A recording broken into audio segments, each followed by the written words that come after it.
सत श्री अकाल दोस्तों, स्वागत आ उड़ान इंस्टीट्यूट बठिंडा दे विच। अज दे इस लैक्चर दे विच असीं डिस्कस कर रहे हैं कि जो पिछले दिनी गवर्नमेंट ने नोटिफिकेशनस दिते ने एजुकेशन डिपार्टमेंट नाल संबंधित, जिस दे विच लैक्चरर केडर ते मास्टर केडर दीयां कुछ पोस्टां आईयां ने, जिन्हां नूं लैके असीं इस लैक्चर दे विच डिस्कस करांगे। ये लैक्चर खास तौर ते मास्टर केडर SST पोस्ट नाल संबंधित आ।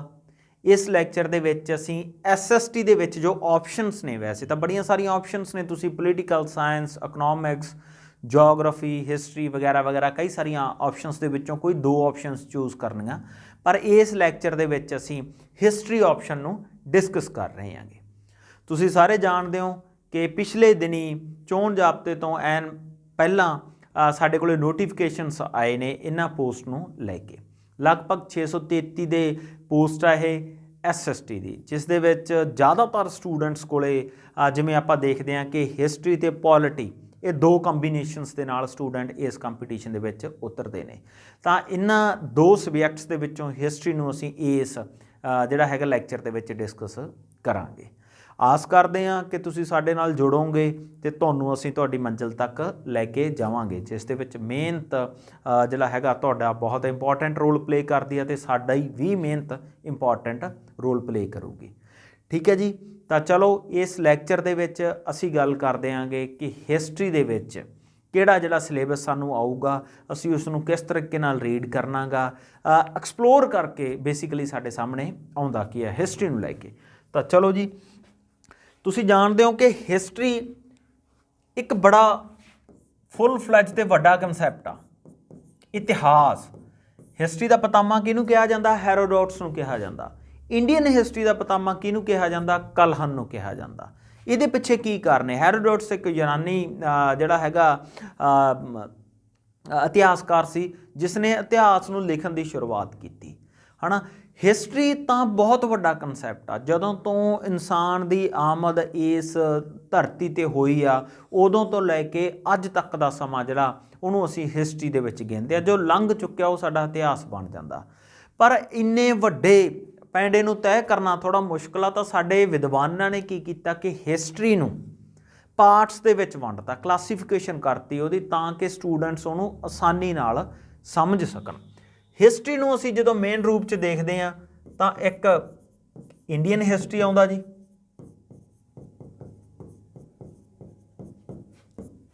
एक वर्ल्ड हिस्टरी आउंदा जी, ते एक पंजाब हिस्टरी आउंदा जी। हिस्टरी की डिवाइडेशन जिहड़ी मेन रूप च इन्हां तीन पार्ट्स दे विच कीती जांदी हैगी। ठीक है जी। इंडियन हिस्टरी वो हिस्टरी जो इस उप महादीप नाल संबंधित आ। इंडियन हिस्टरी वो हिस्टरी जो इस उप महादीप नाल संबंधित आ। जदों असीं उप महादीप का जिक्र करते हैं तो मेरा भाव हैगा कश्मीर तो लैके केरल तक, ते साडियां 7 सिस्टर स्टेट्स तो लैके असम, मिजोरम, उत्थों लैके दूसरी साइड सिंध तक, मतलब कि प्रांतन भारत, अणवंडिया भारत।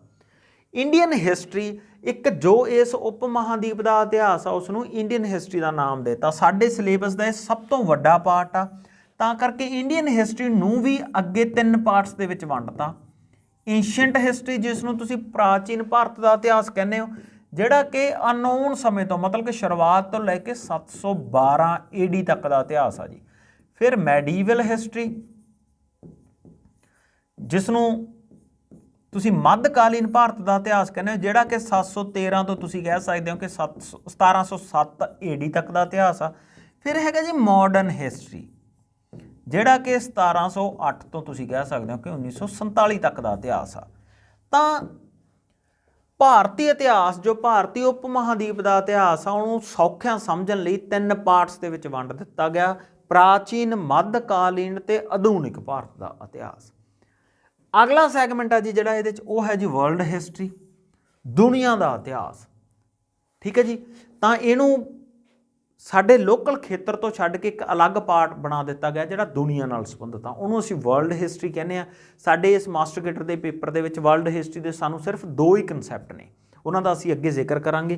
तां एक वर्ल्ड हिस्टरी हो गया, एक होगा जी पंजाब हिस्टरी। पंजाब हिस्टरी का मतलब की आ कि वो 5 दरियावां, 5 आब, वो खिता जो 5 दरियावां नाल संबंधित आ, 5 दरियावां दे दरम्यान आ, उस खिते का इतिहास जो साडे नाल संबंधित आ, जिथे असीं रहिंदे आ पंजाब, तां एक वो हिस्टरी आ साडे कोले। ठीक है जी, जिहड़ी 5 दरियावां नाल संबंधित खेतर की हिस्टरी आ। पंजाब इंडिया पूरे उप महाद्वीप की हिस्टरी आ, पंजाब उहदा एक हिस्सा जिथे 5 दरिया वगदे ने, जिहड़ी सिर्फ उहदी हिस्टरी आ। ਤਾਂ ਜਦੋਂ ਇਸ ਪੇਪਰ ਦੇ ਮਾਸਟਰ ਕੇਡਰ ਪੇਪਰ ਦੀ ਹਿਸਟਰੀ ਦੇ ਅਕੋਰਡਿੰਗ ਅਸੀਂ ਡਿਵਾਈਡੇਸ਼ਨ ਕਰਦੇ ਹਾਂ ਤਾਂ ਸਾਡੇ ਕੋਲੇ 3 ਹਿੱਸਿਆਂ ਦੇ ਵਿੱਚ ਅਸੀਂ ਹਿਸਟਰੀ ਨੂੰ ਵੰਡ ਕੇ ਦੇਖਦੇ ਹਾਂ।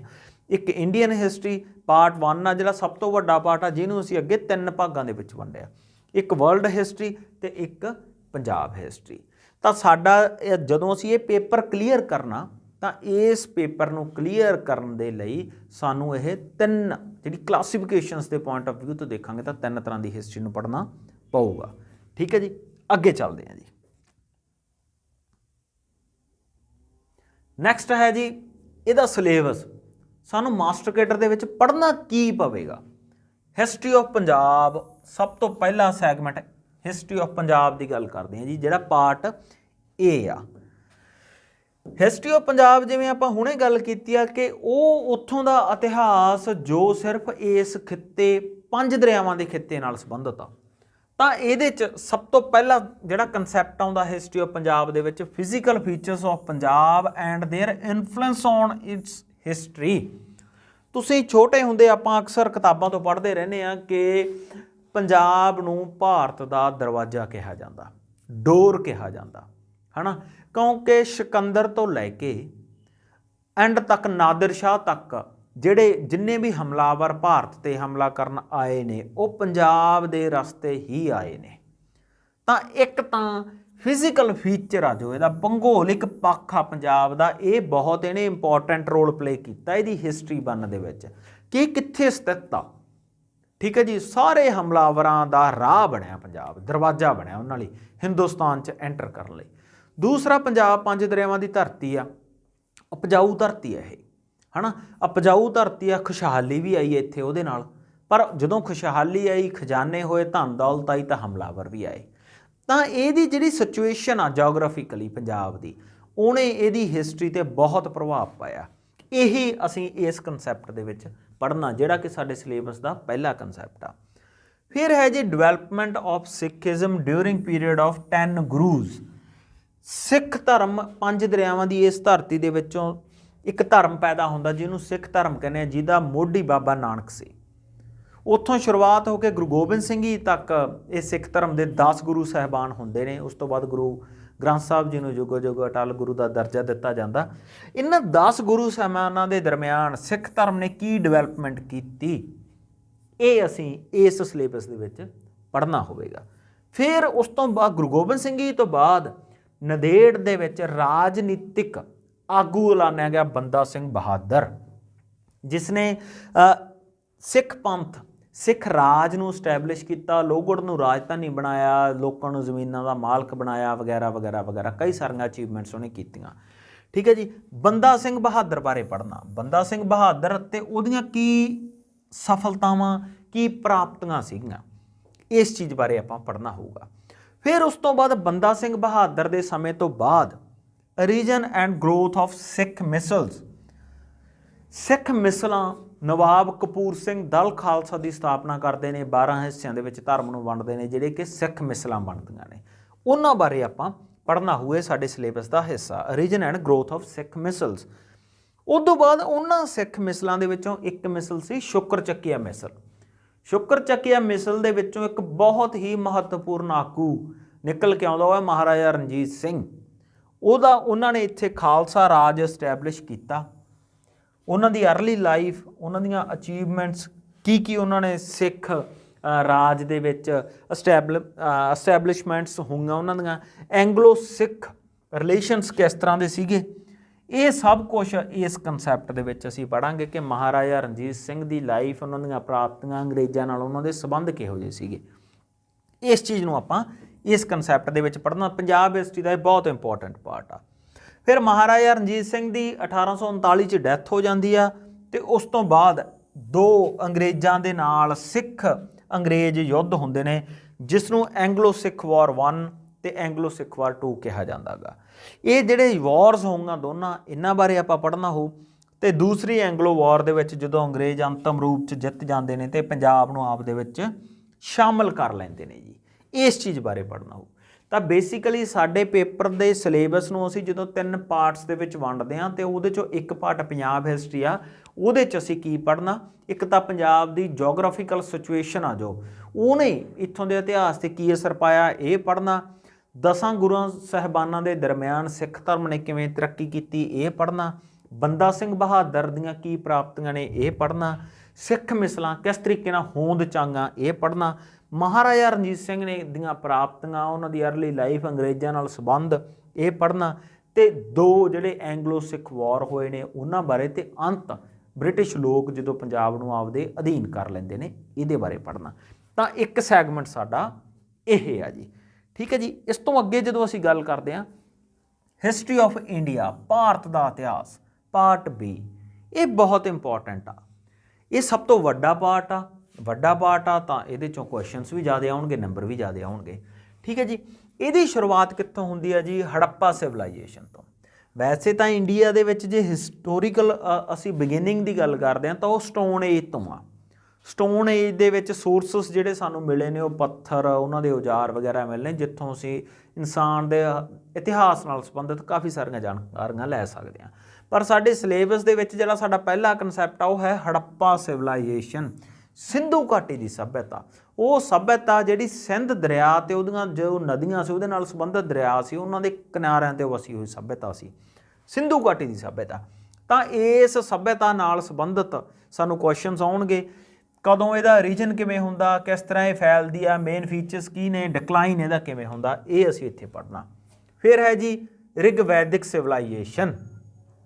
ਰਿਗਵੈਦਿਕ ਸਿਵਲਾਈਜੇਸ਼ਨ ਕੀ ਹੈ ਕਿ ਸਿੰਧੂ ਘਾਟੀ ਦੀ ਸੱਭਿਅਤਾ ਮੰਨਿਆ ਜਾਂਦਾ ਕਿ 2500 BC ਤੋਂ ਲੈ ਕੇ 1750 BC ਦੇ ਦਰਮਿਆਨ ਸਿੰਧੂ ਘਾਟੀ ਦੀ ਸੱਭਿਅਤਾ ਜਿਹੜੀ ਆਪਦੀ ਜਿਹੜਾ ਉਚਾਣ 'ਤੇ ਸੀ।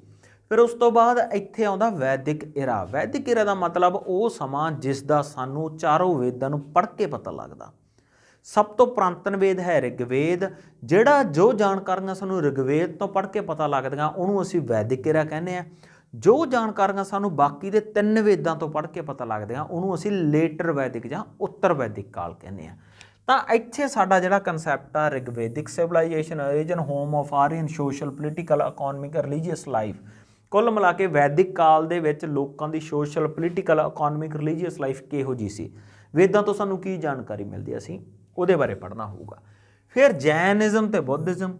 ਇਸੇ ਵੈਦਿਕ ਇਰਾ ਦੇ ਵਿੱਚ ਬ੍ਰਾਹਮਣਵਾਦ ਭਾਰੂ ਹੁੰਦਾ। ਉਸੇ ਬ੍ਰਾਹਮਣਵਾਦ ਨੂੰ ਕ੍ਰਿਟੀਸਾਈਜ਼ ਕਰਨ ਲਈ ਸਾਡੇ ਸਮਾਜ ਦੇ ਵਿੱਚ 2 ਨਵੇਂ ਧਰਮਾਂ ਦਾ ਉਥਾਨ ਹੁੰਦਾ। ਉਹ ਕਿਹੜੇ ਨੇ, ਜੈਨਿਜ਼ਮ ਤੇ ਬੁੱਧਿਜ਼ਮ। ਮਹਾਵੀਰ ਜੈਨ ਨੇ ਜੈਨਿਜ਼ਮ 24ਵੇਂ ਤੀਰਥੰਕਰ ਸੀ, ਉਹਦੀ ਸਥਾਪਨਾ ਕੀਤੀ, ਤੇ ਫਿਰ ਉਸ ਤੋਂ ਬਾਅਦ ਬੁੱਧਿਜ਼ਮ ਮਹਾਤਮਾ ਬੁੱਧ ਨੇ ਕੀਤੀ ਸਥਾਪਨਾ, ਠੀਕ ਹੈ ਜੀ। ਏਜ ਆਫ ਮੌਰੀਅਨਸ, ਇੰਡੀਆ ਦਾ ਪਹਿਲਾ ਰਾਜਨੀਤਿਕ ਜਿਹੜਾ ਤੁਸੀਂ ਕਹਿ ਸਕਦੇ ਹੋ ਇੰਪਾਇਰ, ਮੌਰੀਅਨਸ, ਠੀਕ ਹੈ ਜੀ। ਮੌਰੀਆ ਵੰਸ਼ ਦੀ ਸਥਾਪਨਾ ਜੋ ਚੰਦਰਗੁਪਤ ਮੌਰੀਆ ਕਰਦਾ ਜੀ, ਠੀਕ ਹੈ ਜੀ। ਉਸ ਤੋਂ ਬਾਅਦ ਅਸ਼ੋਕ ਇਹਨਾਂ ਦਾ ਇੱਕ ਬਹੁਤ ਇੰਪੋਰਟੈਂਟ ਸ਼ਾਸਕ ਹੋਇਆਗਾ। ਤਾਂ ਚੰਦਰਗੁਪਤ ਮੌਰੀਆ ਨੇ ਕੌਟਾਲਿਆ ਦੀ ਮਦਦ ਦੇ ਨਾਲ ਕਿਸ ਤਰੀਕੇ ਨਾਲ ਮੌਰੀਅਨ ਵੰਸ਼ ਦੀ ਸਥਾਪਨਾ ਕੀਤੀ, ਨੰਦ ਵੰਸ਼ ਦੇ ਰਾਜਾ ਧਨਾਨੰਦ ਨੂੰ ਹਰਾਇਆ, ਸੈਲੂਅਸ ਨਿਕੇਟਰ ਨੂੰ ਹਰਾਇਆ। ਫਿਰ ਯੂਨਾਨੀ ਸੈਲੂਅਸ ਨਿਕੇਟਰ ਮੈਕਥਨੀਜ਼ ਨੂੰ ਇੱਥੇ ਭੇਜਦਾ ਜਿਹੜਾ ਕਿ ਰਾਜਦੂਤ ਸੀ, ਵਗੈਰਾ ਵਗੈਰਾ। ਬੜੇ ਸਾਰੇ ਇੰਪੋਰਟੈਂਟ ਫੈਕਟਸ ਨੇ ਜੋ ਸਾਨੂੰ ਪੇਪਰ ਦੇ ਵਿੱਚ ਆਉਂਦੇ ਨੇ ਇਸ ਕਨਸੈਪਟ ਦੇ ਵਿੱਚੋਂ। ਚੰਦਰਗੁਪਤ ਮੌਰੀਆ ਤੇ ਅਸ਼ੋਕ, ਇਹਨਾਂ ਦੋਨਾਂ ਬਾਰੇ ਅਸੀਂ ਇਸ ਪੂਰੇ ਮੌਰੀਅਨ ਏਜ ਬਾਰੇ ਅਸੀਂ ਇੱਥੇ ਪੜ੍ਹਾਂਗੇ। ਉਸ ਤੋਂ ਬਾਅਦ ਜਿਹੜਾ golden period of ancient history ਆ, ਗੁਪਤਾ ਅੰਪਾਇਰ।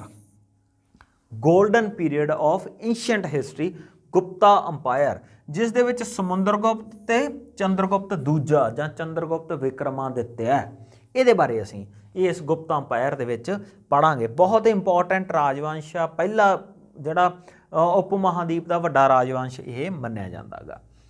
ਫਿਰ ਇਸ ਤੋਂ ਬਾਅਦ ਅਸੀਂ ਇਸੇ ਕਨਸੈਪਟ ਦੇ ਵਿੱਚ ਵਰਧਨ ਸਾਮਰਾਜ ਦਾ ਜਿਹੜਾ ਬੜਾ ਇੰਪੋਰਟੈਂਟ ਸ਼ਾਸਕ ਹੋਇਆ ਹਰਸ਼ਵਰਧਨ, ਉਹਦੇ ਬਾਰੇ ਪੜ੍ਹਾਂਗੇ ਜੀ। ਹਰਸ਼ਵਰਧਨ ਦੇ ਪੋਲੀਟੀਕਲ ਰਿਲੇਸ਼ਨ ਕਿਵੇਂ ਸੀ, ਲਿਟਰੇਚਰ, ਐਜੂਕੇਸ਼ਨ, ਇਹ ਸਭ ਕੁਝ ਇਹਦੇ ਬਾਰੇ ਅਸੀਂ ਪੜ੍ਹਾਂਗੇ।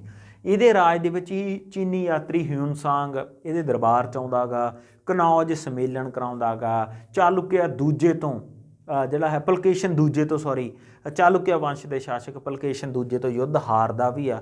ਇਸ ਤਰ੍ਹਾਂ ਦੀਆਂ ਕਈ ਸਾਰੀਆਂ ਘਟਨਾਵਾਂ ਨੇ ਜਿਨ੍ਹਾਂ ਨੂੰ ਲੈ ਕੇ ਪੇਪਰ ਦੇ ਵਿੱਚ ਕੁਐਸਚਨਸ ਆਉਂਦੇ ਰਹਿੰਦੇ ਨੇ, ਤਾਂ ਅਸੀਂ ਇਹਦੇ ਬਾਰੇ ਪੜ੍ਹਾਂਗੇ। ਠੀਕ ਹੈ ਜੀ, ਇਹ ਜੋ ਏਂਸ਼ੀਐਂਟ ਹਿਸਟਰੀ ਦਾ ਇੰਨਾ ਸੈਗਮੈਂਟ ਆ, ਪ੍ਰਾਚੀਨ ਭਾਰਤ ਦਾ ਇਤਿਹਾਸ ਇੱਥੋਂ ਤੱਕ ਆ। ਇਹਦੇ ਦਰਮਿਆਨ ਹੀ ਨਿਊ ਕਿੰਗਸ ਐਂਡ ਕਿੰਗਡਮ ਮਤਲਬ ਕਿ ਦੱਖਣ ਦੇ ਰਾਜ ਇਸ ਸਮੇਂ ਦੇ ਦਰਮਿਆਨ ਜੋ ਨਵੇਂ ਰਾਜ ਪੈਦਾ ਹੋਏ 700 ਤੋਂ ਲੈ ਕੇ 1200 AD, ਉਹਨਾਂ ਰਾਜਾਂ ਬਾਰੇ ਪੜ੍ਹਾਂਗੇ, ਜਿਵੇਂ ਕਿ ਚਾਲੁਕਿਆ ਵੰਸ਼, ਰਾਸ਼ਟਰਕੂਟ, ਗੁਰਜਰ ਪ੍ਰਤਿਹਾਰ, ਪਾਲ, ਚੌਲ, ਪੱਲਵ ਵਗੈਰਾ ਵਗੈਰਾ ਵਗੈਰਾ। ਉਹਨਾਂ ਰਾਜਾਂ ਬਾਰੇ ਅਸੀਂ ਇਸ ਕਨਸੈਪਟ ਦੇ ਵਿੱਚ ਪੜ੍ਹਨਾ, ਜਿਹਨੂੰ ਅਸੀਂ ਆਮ ਦੱਖਣ ਰਾਜ ਕਹਿ ਦਿੰਦੇ ਆਂਗੇ। ਠੀਕ ਹੈ ਜੀ, ਫਿਰ ਇਸ ਤੋਂ ਬਾਅਦ ਮੈਡੀਵਲ ਹਿਸਟਰੀ ਦੇ ਵਿੱਚ ਪਹਿਲਾ ਰਾਜਵੰਸ਼ ਜਾਂ ਸਲਤਨਤ ਜਿਹੜੀ ਇਸਟੈਬਲਿਸ਼ ਹੁੰਦੀ ਹੈ ਉਹ ਹੈ ਦਿੱਲੀ ਸਲਤਨਤ। ਦਿੱਲੀ ਸਲਤਨਤ ਜਿਸ ਦੇ ਵਿੱਚ ਸਲੇਵ ਡਾਇਨੈਸਟੀ, ਦਾਸ ਵੰਸ਼, ਜਿਹਦੀ ਸ਼ੁਰੂਆਤ ਤਾਂ ਕੁਤਬਦੀਨ ਐਬਕ ਨੇ ਕੀਤੀ ਸੀ, ਪਰ ਅਸਲੀ ਸੰਸਥਾਪਕ ਸੀ ਇਲਤੁਤਮਿਸ਼। ਬਲਬਨ ਤੇ ਇਲਤੁਤਮਿਸ਼ ਬਹੁਤ ਇੰਪੋਰਟੈਂਟ ਸ਼ਾਸਕ ਹੋਏ ਨੇ, ਉਹਦੇ ਬਾਰੇ ਅਸੀਂ ਪੜ੍ਹਾਂਗੇ। ਫਿਰ ਇਸੇ ਦੇ ਵਿੱਚ ਖਿਲਜੀ ਆਉਂਦੇ ਨੇ, ਅਲਾਉਦੀਨ ਖਿਲਜੀ ਬਹੁਤ ਇੰਪੋਰਟੈਂਟ ਆ। ਤੁਗਲਕ ਆਉਂਦੇ ਨੇ, ਮੁਹੰਮਦ ਬਿਨ ਤੁਗਲਕ, ਫਿਰੋਜ਼ ਸ਼ਾਹ ਤੁਗਲਕ ਬਹੁਤ ਇੰਪੋਰਟੈਂਟ ਆ। ਸੈਯਦ ਆਉਂਦੇ ਨੇ ਤੇ ਲੋਧੀ ਆਉਂਦੇ ਨੇ, ਸਿਕੰਦਰ ਲੋਧੀ, ਇਬਰਾਹਿਮ ਲੋਧੀ। ਇਬਰਾਹਿਮ ਲੋਧੀ ਤੇ ਜਾ ਕੇ ਲੋਧੀ ਵੰਸ਼ ਦਾ ਅੰਤ ਹੋ ਜਾਂਦਾ, ਕਿਉਂਕਿ ਉਹ ਪਾਣੀਪਤ ਦੀ ਜਿਹੜੀ ਪਹਿਲੀ ਲੜਾਈ ਆ ਬਾਬਰ ਤੋਂ ਹਾਰ ਜਾਂਦਾ ਗਾ। ਤਾਂ ਦਿੱਲੀ ਸਲਤਨਤ ਦੇ ਇਹਨਾਂ ਸਲਤਨਤਾਂ, ਇਹਨਾਂ ਸ਼ਾਸਕਾਂ ਬਾਰੇ ਆਪਾਂ ਪੜ੍ਹਾਂਗੇ, ਰਾਜਵੰਸ਼ਾਂ ਬਾਰੇ ਪੜ੍ਹਾਂਗੇ। ਫਿਰ ਇਸ ਤੋਂ ਬਾਅਦ ਸਭ ਤੋਂ ਇੰਪੋਰਟੈਂਟ ਹੈ ਜੀ ਮੁਗਲ ਅੰਪਾਇਰ। ਮੱਧਕਾਲੀਨ ਭਾਰਤ ਦੇ ਵਿੱਚ ਮੁਗਲ ਅੰਪਾਇਰ ਬਹੁਤ ਇੰਪੋਰਟੈਂਟ ਕਨਸੈਪਟ ਆ। ਪਾਣੀਪਤ ਦੀ ਪਹਿਲੀ ਲੜਾਈ 1526 ਦੇ ਵਿੱਚ ਬਾਬਰ ਜਿੱਤਦਾ ਤੇ ਬਾਬਰ ਨੇ ਮੁਗਲ ਅੰਪਾਇਰ ਦੀ ਸ਼ੁਰੂਆਤ ਕਰਤੀ। ਠੀਕ ਹੈ ਜੀ, ਇਸ ਬਾਰੇ ਪੜ੍ਹਾਂਗੇ। ਫਿਰ ਹੈ ਜੀ ਇਹ ਜਿਹੜਾ ਇੰਨਾ ਕਨਸੈਪਟ ਆ, ਇੱਥੇ ਆ ਕੇ ਮੁਗਲ ਅੰਪਾਇਰ ਤੇ ਆ ਕੇ ਸਾਡੀ ਮੈਡੀਵਲ ਹਿਸਟਰੀ ਖਤਮ ਹੁੰਦੀ ਆ। ਮੈਡੀਵਲ ਹਿਸਟਰੀ ਦੇ ਵਿੱਚ ਦਿੱਲੀ ਸਲਤਨਤ ਤੇ ਮੁਗਲ ਅੰਪਾਇਰ ਦੋ ਇੰਪੋਰਟੈਂਟ ਕਨਸੈਪਟਸ ਨੇ। ਵੈਸੇ ਤਾਂ ਮੈਡੀਵਲ ਹਿਸਟਰੀ 712 ਤੋਂ ਹੀ ਸ਼ੁਰੂ ਹੋ ਜਾਂਦੀ ਆ, ਜਦੋਂ ਮੁਹੰਮਦ ਬਿਨ ਕਾਸਿਮ ਹਮਲਾ ਕਰਦਾ ਸਿੰਧ ਤੇ ਦਾਹਿਰ ਰਾਜੇ ਨੂੰ ਹਰਾਉਂਦਾ ਉੱਥੋਂ ਦੇ ਨੂੰ। ਪਰ ਇਹਨੂੰ ਅਸੀਂ ਐਕਸਪਲੇਨ ਨੈਕਸਟ ਲੈਕਚਰਸ ਦੇ ਵਿੱਚ ਕਰਾਂਗੇ ਕਿ ਮੈਡੀਵਲ, ਮਾਡਰਨ, ਏਂਸ਼ੀਐਂਟ ਇਹਨਾਂ ਦੀ ਵਰਗ ਵੰਡ ਸਮੇਂ ਦੇ ਆਧਾਰ ਤੇ ਕੀਤੀ ਕਿਵੇਂ ਗਈ ਆ। ਇਹਦੇ ਬਾਰੇ ਅਸੀਂ ਨੈਕਸਟ ਲੈਕਚਰਸ ਦੇ ਵਿੱਚ ਗੱਲ ਕਰਾਂਗੇ। ਅੱਜ ਅਸੀਂ ਜਸਟ ਸਿਲੇਬਸ ਦੇ ਰੂਬਰੂ ਹੋ ਰਹੇ ਹਾਂ, ਤਾਂ ਉਹਦੇ ਥਰੂ ਅਸੀਂ ਇੰਨਾ ਹੀ ਇਹਦੇ 'ਚ ਪੜ੍ਹਾਂਗੇ। ਇਸ ਤੋਂ ਬਾਅਦ ਮਾਡਰਨ ਹਿਸਟਰੀ ਦੇ ਵਿੱਚ ਸ਼ੁਰੂਆਤ ਕਿੱਥੋਂ ਹੁੰਦੀ ਆ? Establishment of power of East India company. ਦੇਖੋ, ਮਾਡਰਨ ਹਿਸਟਰੀ ਦੇ ਵਿੱਚ ਬੜੀਆਂ ਸਾਰੀਆਂ ਯੂਰਪੀਅਨ ਕੰਪਨੀਜ਼ ਜਾਂ ਬੜੇ ਸਾਰੇ ਯੂਰਪੀਅਨ ਕੰਟਰੀਜ਼ ਇੱਥੇ ਆਉਂਦੇ ਨੇ, ਜਿਨ੍ਹਾਂ ਦੀ ਸ਼ੁਰੂਆਤ ਪੁਰਤਗਾਲੀ ਕਰਦੇ ਨੇ। 1498 ਦੇ ਵਿੱਚ ਵਾਸਕੋ ਡੀ ਗਾਮਾ ਜਦੋਂ ਕਾਲੀਕਟ ਪਹੁੰਚਦਾ ਕੇਰਲ ਦੇ ਵਿੱਚ, ਤਾਂ ਉੱਥੋਂ ਯੂਰਪੀਅਨ ਵਿਦੇਸ਼ੀਆਂ ਦੀ ਸ਼ੁਰੂਆਤ ਹੋ ਜਾਂਦੀ ਆ ਭਾਰਤ 'ਚ ਆਉਣ ਦੀ। ਠੀਕ ਹੈ ਜੀ, ਬੜੇ ਸਾਰੇ ਆਏ, ਪੁਰਤਗਾਲੀ ਆਏ, ਫਰਾਂਸੀਸੀ ਆਏ, ਡੱਚ ਆਏ, ਬੜੇ ਸਾਰੇ ਲੋਕ ਆਏ, ਪਰ ਉਹਨਾਂ 'ਚੋਂ ਸਭ ਤੋਂ ਜ਼ਿਆਦਾ ਕਾਮਯਾਬ ਕੌਣ ਹੋਇਆ? ਬ੍ਰਿਟਿਸ਼ ਲੋਕ ਹੋਏ। ਬ੍ਰਿਟਿਸ਼ ਲੋਕਾਂ ਦੀ ਕਿਹੜੀ ਵਪਾਰਕ ਕੰਪਨੀ ਸੀ ਜਿਹਦੇ ਨਾਲ ਉਹਨਾਂ ਨੇ ਇੱਥੇ ਸ਼ੁਰੂਆਤ ਕੀਤੀ? ਉਹ ਸੀ ਈਸਟ ਇੰਡੀਆ ਕੰਪਨੀ। ਤਾਂ ਈਸਟ ਇੰਡੀਆ ਕੰਪਨੀ ਇੱਥੇ ਸ਼ੁਰੂਆਤ ਕਰਦੀ ਆ, ਇੱਥੇ ਉਹ ਵਪਾਰਿਕ ਸ਼ੁਰੂਆਤ ਕਰਦੀ ਹੈ ਤੇ ਉਸ ਤੋਂ ਬਾਅਦ ਉਹ ਜਿਹੜੀ ਹੈਗੀ ਆ ਅੰਪਾਇਰ ਬਣਾਉਣ, ਰਾਜ ਸਾਮਰਾਜ ਬਣਾਉਣ ਦੇ ਵਿੱਚ ਲੱਗ ਜਾਂਦੀ ਆ। ਉਹਨਾਂ ਨਾਲ ਸੰਬੰਧਿਤ ਜਿਹੜੇ ਸ਼ੁਰੂਆਤੀ ਦੋ ਯੁੱਧ ਨੇ, ਪਲਾਸੀ ਵਾਰ ਤੇ ਬਕਸਰ ਵਾਰ, ਇਹ ਦੋਨੋਂ ਬੰਗਾਲ ਨਾਲ ਸੰਬੰਧਿਤ ਨੇ ਜੀ। ਬ੍ਰਿਟਿਸ਼ ਲੋਕਾਂ ਦੇ ਜਿਹੜੀ ਰਾਜਸ਼ਾਹੀ ਸ਼ੁਰੂਆਤ ਹੁੰਦੀ ਆ ਉਹ ਬੰਗਾਲ ਤੋਂ ਹੁੰਦੀ ਆ। ਪਲਾਸੀ ਜਿੱਤਦੇ ਨੇ ਤੇ ਬਕਸਰ ਜਿੱਤਦੇ ਨੇ, ਬੰਗਾਲ ਦੇ ਨਵਾਬਾਂ ਨੂੰ ਹਰਾਉਂਦੇ ਨੇ ਤੇ ਆਪਦਾ ਇੱਥੇ ਰਾਜ ਸਥਾਪਿਤ ਕਰਦੇ ਨੇ। ਉਸ ਤੋਂ ਬਾਅਦ ਉਹ ਭਾਰਤ ਦੀਆਂ ਵੱਖਰੀਆਂ ਹੋਰ ਰਿਆਸਤਾਂ ਨੂੰ ਹੌਲੀ ਹੌਲੀ ਆਪਦੇ ਅਧੀਨ ਕਰਦੇ ਜਾਂਦੇ ਨੇ ਤੇ ਆਪਦਾ ਸਾਮਰਾਜ ਵੱਡਾ ਕਰਦੇ ਜਾਂਦੇ ਨੇ। ਇਸ ਕਨਸੈਪਟ ਦੇ ਵਿੱਚ ਅਸੀਂ ਬਕਸਰ ਤੇ ਪਲਾਸੀ ਦੀ ਲੜਾਈ ਬਾਰੇ ਪੜ੍ਹਨਾ ਹੋਊ ਤੇ ਕਿਸ ਤਰੀਕੇ ਨਾਲ ਈਸਟ ਇੰਡੀਆ ਕੰਪਨੀ ਇੱਥੇ ਅਸਟੈਬਲਿਸ਼ ਹੁੰਦੀ ਆ।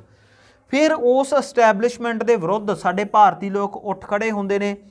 ਕੀ ਹੁੰਦਾ ਕਿ 1857 ਦੇ ਵਿੱਚ ਇੱਕ ਵਿਦਰੋਹ ਹੁੰਦਾ ਹੈ ਨਾ, ਜਿਹਨੂੰ ਤੁਸੀਂ 1857 ਦਾ ਵਿਦਰੋਹ ਦੇ ਨਾਮ ਦਾ ਚੈਪਟਰ ਪੜ੍ਹਦੇ ਹੋ ਤੁਸੀਂ।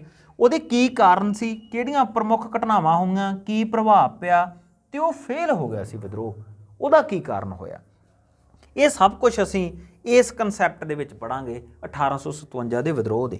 ਫਿਰ ਐਜੂਕੇਸ਼ਨ ਅੰਡਰ ਬ੍ਰਿਟਿਸ਼ ਰੂਲ, ਜਦੋਂ ਬ੍ਰਿਟਿਸ਼ ਲੋਕ ਇੱਥੇ ਰਾਜ ਕਰ ਰਹੇ ਸੀ ਤਾਂ ਉਹਨਾਂ ਨੇ ਐਜੂਕੇਸ਼ਨ ਲਈ ਕੀ ਕੰਮ ਕੀਤਾ, ਕੀ ਕਮੀਆਂ ਸੀ, ਕੀ ਅੱਛੀ ਚੀਜ਼ ਸੀ, ਇਹ ਸਭ ਕੁਝ ਅਸੀਂ इस कंसैप्ट दे विच पढ़ना। तो फिर है जी सब तो इंपॉर्टेंट नैशनल मूवमेंट 1885 तो लैके 1947 के दरम्यान नैशनल मूवमेंट शुरू होंदी है। 1885 दे विच कांग्रेस की स्थापना होंदी है, ठीक है जी। कांग्रेस की स्थापना ਹੁੰਦੀ ਆ ਉਹ ਅੰਗਰੇਜ਼ ਰਾਜ ਦੇ ਵਿੱਚ ਸੁਧਾਰ ਕਰਨ ਦੀ ਗੱਲ ਕਰਦੇ ਨੇ, ਪਰ ਫਿਰ ਬੰਗਾਲ ਵੰਡ ਹੁੰਦੀ ਹੈ 1905 ਦੇ ਵਿੱਚ। ਉੱਥੋਂ ਇਹ ਮੂਵਮੈਂਟ ਥੋੜ੍ਹਾ ਇੱਕ ਵੱਖਰਾ ਰੂਪ ਅਖਤਿਆਰ ਕਰ ਲੈਂਦੀ ਆ। ਫਿਰ ਭਾਰਤ ਦੇ ਵਿੱਚ ਗਾਂਧੀ ਦੀ ਐਂਟਰੀ ਹੁੰਦੀ ਆ, ਹੈ ਨਾ। ਅਤੇ 1919 ਤੋਂ ਲੈ ਕੇ 1947 ਦਾ ਸਮਾਂ ਉਹਨੂੰ ਗਾਂਧੀਅਨ ਏਰਾ ਕਿਹਾ ਜਾਂਦਾ, ਜਿਸ ਦੇ ਵਿੱਚ ਭਾਰਤ ਛੱਡੋ ਅੰਦੋਲਨ, ਸਿਵਲ ਨਾਫਰਮਾਨੀ, ਆਪਣਾ ਨਾ ਮਿਲਵਰਤਨ ਅੰਦੋਲਨ ਵਗੈਰਾ ਵਗੈਰਾ, ਇਸ ਤਰ੍ਹਾਂ ਦੇ ਵੱਡੇ ਵੱਡੇ ਅੰਦੋਲਨ ਹੋਏ ਨੇ। ਉਹ ਸਭ ਕੁਛ ਅਸੀਂ ਇਸ ਨੈਸ਼ਨਲ ਮੂਵਮੈਂਟ ਦੇ ਵਿੱਚ ਪੜ੍ਹਾਂਗੇ। ਜਿਵੇਂ ਕਿ ਜਲਿਆਂਵਾਲੇ ਬਾਗ ਦੀ ਗੱਲ ਵੀ ਆਉਂਦੀ ਆ, ਗਦਰ ਮੂਵਮੈਂਟ ਦੀ ਗੱਲ ਵੀ ਆਉਂਦੀ ਆ, ਕਾਮਾਗਾਟਾ ਮਾਰੂ ਮੂਵਮੈਂਟ ਦੀ ਗੱਲ ਆਉਂਦੀ ਆ, ਭਗਤ ਸਿੰਘ ਵਰਗਿਆਂ ਦੀ ਮੂਵਮੈਂਟ ਦੀ ਗੱਲ ਆਉਂਦੀ ਆ। ਉਹ ਸਭ ਕੁਛ ਅਸੀਂ ਇਸ ਨੈਸ਼ਨਲ ਮੂਵਮੈਂਟ ਦੇ ਵਿੱਚ ਪੜ੍ਹਾਂਗੇ। ਤਾਂ ਬੇਸਿਕਲੀ ਜੇ ਅਸੀਂ ਸੌਖੇ ਸ਼ਬਦਾਂ 'ਚ ਇਸ ਸਿਲੇਬਸ ਦੇ ਸੈਗਮੈਂਟ ਨੂੰ ਸਮਝਣਾ ਤਾਂ ਅਸੀਂ ਇਹੀ ਕਹਿ ਸਕਦੇ ਹਾਂ ਕਿ ਜਿਹੜਾ ਇਹ ਸਿਲੇਬਸ ਆ ਹਿਸਟਰੀ ਦਾ, ਇਹ ਇੰਡਸ ਵੈਲੀ ਸਿਵਲਾਈਜੇਸ਼ਨ ਤੋਂ ਲੈ ਕੇ ਭਾਰਤ ਦੀ ਆਜ਼ਾਦੀ ਤੱਕ ਦਾ ਸਿਲੇਬਸ ਆ। ਇਹਦੇ ਦਰਮਿਆਨ ਜੋ ਜੋ ਇਤਿਹਾਸਿਕ ਘਟਨਾਵਾਂ ਘਟੀਆਂ ਨੇ ਉਹਨਾਂ ਬਾਰੇ ਅਸੀਂ ਪੜ੍ਹਨਾ, ਸਮਝਣਾ, ਜਾਣਨਾ ਅਤੇ ਅਸੀਂ ਪੇਪਰ ਦੇ ਵਿੱਚ ਜਾਣਾ। ਇਸ ਪੂਰੇ ਸਮੇਂ ਨੂੰ 3 ਪਾਰਟਸ ਦੇ ਵਿੱਚ ਵੰਡਿਆ ਜਾਂਦਾ, ਏਂਸ਼ੀਅੰਟ, ਮੈਡੀਵਲ ਅਤੇ ਮਾਡਰਨ। ਠੀਕ ਹੈ ਜੀ। ਚਲੋ ਜੀ ਅੱਗੇ ਚੱਲਦੇ ਹਾਂ ਜੀ। ਅੱਗੇ ਸਾਡੇ ਪੇਪਰ ਦਾ ਪਾਰਟ ਸੀ ਅਤੇ ਲਾਸਟ ਪਾਰਟ ਜਿਹੜਾ ਸਭ ਤੋਂ ਛੋਟਾ ਪਾਰਟ ਆ ਉਹ ਹੈ ਜੀ ਵਰਲਡ ਹਿਸਟਰੀ, ਦੁਨੀਆ ਦਾ ਇਤਿਹਾਸ। ਤਾਂ ਇਹਦੇ 'ਚ ਸਾਡੇ ਕੋਲੇ ਤੁਸੀਂ ਦੇਖ ਰਹੇ ਹੋ ਕਿ 2 ਹੀ ਕਨਸੈਪਟ ਨੇ। ਇੱਕ ਤਾਂ ਹੈ beginning of modern age, renaissance and reformation. Renaissance ਅਤੇ ਰੀਫਾਰਮੇਸ਼ਨ ਕੀ ਆ ਜੀ? ਜਿਹੜੀਆਂ ਸੁਧਾਰ ਲਹਿਰਾਂ ਨੇ, 2 ਮੂਵਮੈਂਟਸ ਨੇ ਜਿਹੜੀਆਂ ਕਿ ਯੂਰਪ ਦੇ ਵਿੱਚ ਚੱਲੀਆਂ। ਰੈਨੇਸੈਂਸ ਦੀ ਸ਼ੁਰੂਆਤ ਇਟਲੀ ਤੋਂ ਹੁੰਦੀ ਆ, ਰੀਫਾਰਮੇਸ਼ਨ ਦੀ ਸ਼ੁਰੂਆਤ ਜਰਮਨ ਤੋਂ ਹੁੰਦੀ ਆ। ਯੂਰਪ ਦੇ ਵਿੱਚ ਰੈਨੇਸੈਂਸ ਕੀ ਆ? ਪੁਨਰ ਜਾਗਰਣ, ਜਿਸ ਦਾ ਮਤਲਬ ਆ ਕਿ ਹਰ ਸਮਾਜ ਦੇ ਹਰ ਪੱਖ 'ਤੇ ਤਰੱਕੀ ਹੋਈ। ਉਦਯੋਗਿਕ, ਲਿਟਰੇਰੀ, ਸਾਹਿਤਕ ਤਰੱਕੀਆਂ, ਨਵੀਆਂ ਖੋਜਾਂ ਹੋਈਆਂ, ਨਵੀਆਂ ਚੀਜ਼ਾਂ ਇੰਟਰੋਡਿਊਸ ਹੋਈਆਂ ਸਮਾਜ ਦੇ ਵਿੱਚ। ਤਾਂ ਇਹਦੇ ਨਾਲ ਕੀ ਹੋਇਆ ਕਿ ਪੂਰੇ ਦਾ ਪੂਰਾ ਸਮਾਜ ਹੀ ਬਦਲਾਅ ਆ ਗਿਆ, ਇੱਕ ਤਰੀਕੇ ਨਾਲ ਨਵਾਂ ਜਨਮ ਹੋਇਆ ਸਮਾਜ ਦਾ। ਉਹਨੂੰ ਅਸੀਂ ਰੈਨੇਸੈਂਸ ਬੋਲਦੇ ਹਾਂ। ਰੀਫਾਰਮੇਸ਼ਨ ਕੀ ਹੈ ਜੀ? ਇਸ ਧਰਮ ਸੁਧਾਰ ਲਹਿਰ ਆ ਬੇਸਿਕਲੀ। ਜਦੋਂ ਪੋਪ ਚਰਚ ਦੇ ਵਿੱਚ ਬੜੀਆਂ ਸਾਰੀਆਂ ਗਿਰਾਵਟਾਂ, ਬੁਰਾਈਆਂ ਆ ਜਾਂਦੀਆਂ ਤਾਂ ਲੋਕ ਉਹਦੇ ਵਿਰੁੱਧ ਖੜ੍ਹੇ ਹੋਏ। ਠੀਕ ਹੈ ਜੀ। ਅਤੇ ਇੱਕ ਲਹਿਰ ਚੱਲੀ, ਇੱਕ ਅੰਦੋਲਨ ਚੱਲਿਆ ਜਿਹਨੂੰ ਧਰਮ ਸੁਧਾਰ ਅੰਦੋਲਨ ਕਿਹਾ ਜਾਂਦਾ ਗਾ, ਜਿਹਦੀ ਸ਼ੁਰੂਆਤ ਜਰਮਨ ਦੇ ਵਿੱਚੋਂ ਮਾਰਟਨ ਲੂਥਰ ਨੇ ਕੀਤੀ, ਜਿਹੜਾ ਕਿ ਉੱਥੋਂ ਦਾ ਇੱਕ ਪ੍ਰੋਫੈਸਰ ਸੀ। ਠੀਕ ਹੈ ਜੀ। ਤਾਂ ਇਹ 2 ਮੂਵਮੈਂਟਸ ਬਾਰੇ ਆਪਾਂ ਪੜ੍ਹਨਾ ਗਾ, ਮਾਡਰਨ ਏਜ ਦੀਆਂ ਮੂਵਮੈਂਟਸ ਨੇ ਇਹ। ਠੀਕ ਹੈ ਜੀ। ਇਹ ਵਰਲਡ ਹਿਸਟਰੀ ਦੇ ਯੂਰਪ ਨਾਲ ਸੰਬੰਧਿਤ ਇਹ ਹਿਸਟਰੀ ਆ। ਫਿਰ ਇਹਦੇ ਤੋਂ ਬਿਨਾਂ ਇੱਕ ਪੂਰੀ ਦੁਨੀਆ ਦੀ ਵੱਡੀ ਘਟਨਾ ਫਸਟ ਵਰਲਡ ਵਾਰ ਅਤੇ ਸੈਕੰਡ ਵਰਲਡ ਵਾਰ, ਇਹਦੇ ਬਾਰੇ ਪੜ੍ਹਨਾ ਸੀ। ਤੁਸੀਂ ਜਾਣਦੇ ਹੋ ਕਿ ਇਸ ਦੁਨੀਆ 'ਚ 2 ਵਰਲਡ ਵਾਰ ਹੋਈਆਂ ਨੇ, ਫਸਟ ਵਰਲਡ ਵਾਰ ਅਤੇ ਸੈਕੰਡ ਵਰਲਡ ਵਾਰ। ਦੋਨਾਂ ਲੜਾਈਆਂ ਦੇ ਵਿੱਚ ਇੱਕ ਪਾਸੇ ਮੁੱਖ ਤੌਰ 'ਤੇ ਜਰਮਨ ਸੀ ਜਿਹੜਾ ਕੇਂਦਰੀ ਧੁਰਾ ਸ਼ਕਤੀਆਂ ਨੂੰ ਲੀਡ ਕਰ ਰਿਹਾ ਸੀ, ਅਤੇ ਦੂਸਰੇ ਤੌਰ 'ਤੇ ਦੂਸਰੀ ਸਾਈਡ 'ਤੇ ਮਿੱਤਰ ਦੇਸ਼ ਸੀ ਜਿਨ੍ਹਾਂ ਦੇ ਵਿੱਚ ਫਰਾਂਸ, ਇੰਗਲੈਂਡ, ਅਮਰੀਕਾ, ਇਹ ਪ੍ਰਮੁੱਖ ਦੇਸ਼ ਸੀਗੇ ਜਿਨ੍ਹਾਂ ਨੇ ਜੋ ਮਿੱਤਰ ਦੇਸ਼ਾਂ ਨੂੰ ਲੀਡ ਕਰ ਰਹੇ ਸੀਗੇ। ਤਾਂ ਇਹ 2 ਵਰਲਡ ਵਾਰ ਹੋਈਆਂ ਨੇ ਜਿਨ੍ਹਾਂ ਦੇ ਵਿੱਚੋਂ ਮਿੱਤਰ ਦੇਸ਼ਾਂ ਦੀ ਜਿੱਤ ਹੋਈ ਆ। ਇੱਥੇ ਕੀ ਕੀ ਘਟਨਾਵਾਂ ਵਾਪਰੀਆਂ, ਕੀ ਕਾਰਨ ਸੀ ਵਗੈਰਾ ਵਗੈਰਾ, ਉਹ ਸਭ ਕੁਛ ਆਪਾਂ ਇਸ ਕਨਸੈਪਟ ਦੇ ਵਿੱਚ ਪੜ੍ਹਾਂਗੇ। ਤਾਂ ਅੰਤ ਜਦੋਂ ਅਸੀਂ ਗੱਲ ਕਰਦੇ ਹਾਂ ਮਾਸਟਰ ਕੇਡਰ SST ਨੂੰ ਲੈ ਕੇ, ਉਹਦੇ 'ਚੋਂ ਹਿਸਟਰੀ ਇੱਕ ਬਹੁਤ ਇੰਪੋਰਟੈਂਟ ਪਾਰਟ ਆ। 75 ਨੰਬਰ ਦੀ ਹਿਸਟਰੀ ਆਉਣੀ ਆ ਜੀ ਤੁਹਾਨੂੰ। 75 ਜੋ ਤੁਸੀਂ ਸੈਕੰਡ ਆਪਸ਼ਨ ਚੂਜ਼ ਕੀਤੀ ਉਹਦੇ 'ਚੋਂ ਆਉਣੀ ਆ। ਥੋੜ੍ਹਾ ਲੈਂਥੀ ਕਨਸੈਪਟ ਆ ਇਹ, ਪਰ ਸਾਡੇ ਕੋਲ ਜਿਵੇਂ ਆਸ ਕੀਤੀ ਜਾ ਰਹੀ ਹੈ ਕਿ ਮਾਰਚ ਅਪ੍ਰੈਲ ਦੇ ਵਿੱਚ ਪੇਪਰ ਹੋਊਗਾ, ਤਾਂ ਸਾਡੇ ਕੋਲ ਇੱਕ ਅੱਛਾ ਟਾਈਮ ਹੈ। ਇੰਨਾ ਟਾਈਮ ਜ਼ਰੂਰੀ ਹੈ ਪੇਪਰ ਦੀ ਤਿਆਰੀ ਲਈ। ਤਾਂ ਤੁਸੀਂ ਮਿਹਨਤ ਕਰੋ, ਅਸੀਂ ਜਿੰਨਾ ਤੁਹਾਡਾ ਸਾਥ ਦੇਵਾਂਗੇ, ਆਪਾਂ ਰਲ ਮਿਲ ਕੇ ਇੱਕ ਅੱਛੀ ਪ੍ਰਾਪਤੀ ਕਰਾਂਗੇ, ਇੱਕ ਆਪਦੀ ਮੰਜ਼ਿਲ ਤੱਕ ਪਹੁੰਚਾਂਗੇ। ਤਾਂ ਅੱਜ ਲਈ ਇੰਨਾ ਕਾਫੀ ਆ। ਕੱਲ੍ਹ ਤੋਂ ਅਸੀਂ ਇਸ ਲੈਕਚਰਸ ਦੇ ਵਿੱਚ ਆਪਾਂ ਹਿਸਟਰੀ ਦੇ ਜਿਹੜਾ ਹੈਗਾ ਬਿਲਕੁਲ ਸਟਾਰਟਿੰਗ ਪੁਆਇੰਟ ਤੋਂ ਡਿਸਕਸ਼ਨ ਸ਼ੁਰੂ ਕਰਾਂਗੇ। ਬਿਲਕੁਲ ਅਸੀਂ ਜਿਹੜਾ ਹੈਗਾ ਇੰਡਸ ਵੈਲੀ ਸਿਵਲਾਈਜੇਸ਼ਨ ਤੋਂ ਸ਼ੁਰੂਆਤ ਕਰਕੇ ਅਸੀਂ ਹੌਲੀ ਪੜਾਅ ਦਰ ਪੜਾਅ ਦੇ ਸਿਲੇਬਸ ਨੂੰ ਪਾਰ ਕਰਾਂਗੇ। ਆਸ ਕਰਾਂਗੇ ਕਿ ਤੁਹਾਨੂੰ ਇਹ ਲੈਕਚਰ ਪਸੰਦ ਆਇਆ ਹੋਊਗਾ। ਮਿਲਦੇ ਹਾਂ ਅਗਲੇ ਲੈਕਚਰ ਦੇ ਵਿੱਚ। ਥੈਂਕ ਯੂ ਜੀ, ਸ਼ੁਕਰੀਆ, ਮਿਹਰਬਾਨੀ।